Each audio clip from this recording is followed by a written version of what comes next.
Railway bridge ఇప్పుడు ఏదైతే construction జరుగుతూ ఉన్నదో రైల్వే బ్రిడ్జు వికారాబాద్ లోపల 96 కోట్లు కేసీఆర్ గారు శాంక్షన్ చేస్తే అది ఇప్పుడు కన్స్ట్రక్షన్ జరుగుతూ ఉన్నది.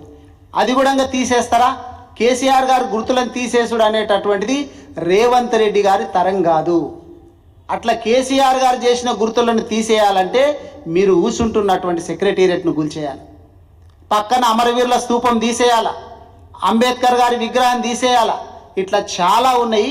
కేసీఆర్ గారి గుర్తులు తీసేయడం అనేటటువంటి సాధ్యమయ్యేటటువంటి పని కాదు. మీరు మంచి పనులు చేయండి, కేసీఆర్ గారి కంటే ఇంకా మంచి పనులు చేయండి. కానీ మనం చూస్తున్నాం ఇప్పుడు కరెంటు లేదు అని చెప్తే కూడా ఎక్కడన్నా ఆ ట్విట్టర్లలో పెట్టిన వాళ్ళ మీద కేసులు పెడతా ఉన్నారు, రిపోర్టర్లను కూడా చూడకుండా కేసులు పెడతా ఉన్నారు.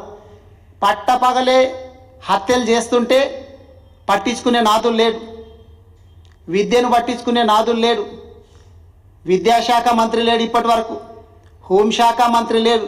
ఇవన్నీ కూడా రేవంత్ రెడ్డి గారి ఆధ్వర్యంలో ఉన్నాయి. రేవంత్ రెడ్డి గారేమో ఢిల్లీలో ఉన్నారు.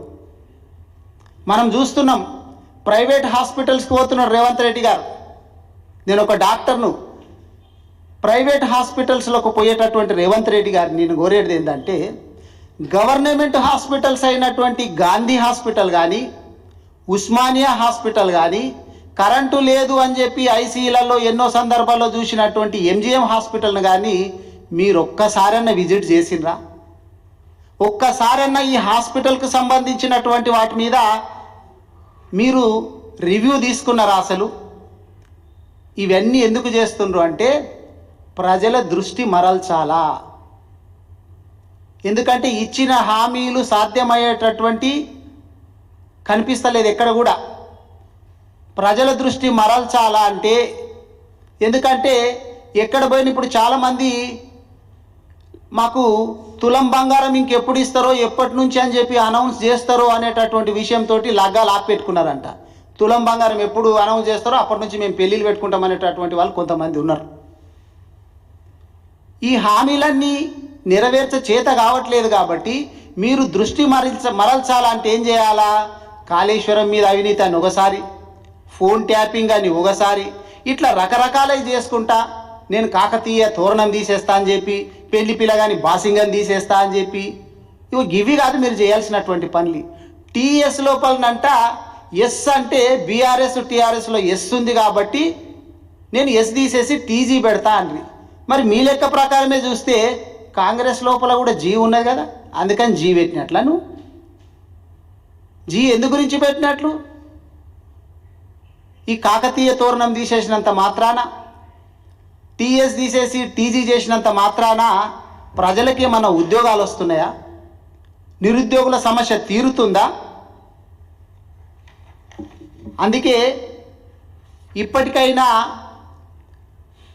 రేవంత్ రెడ్డి గారు ఆలోచన చేయాల, ప్రజలకు ఉపయోగమయ్యేటటువంటి కార్యక్రమాలు చేయాల.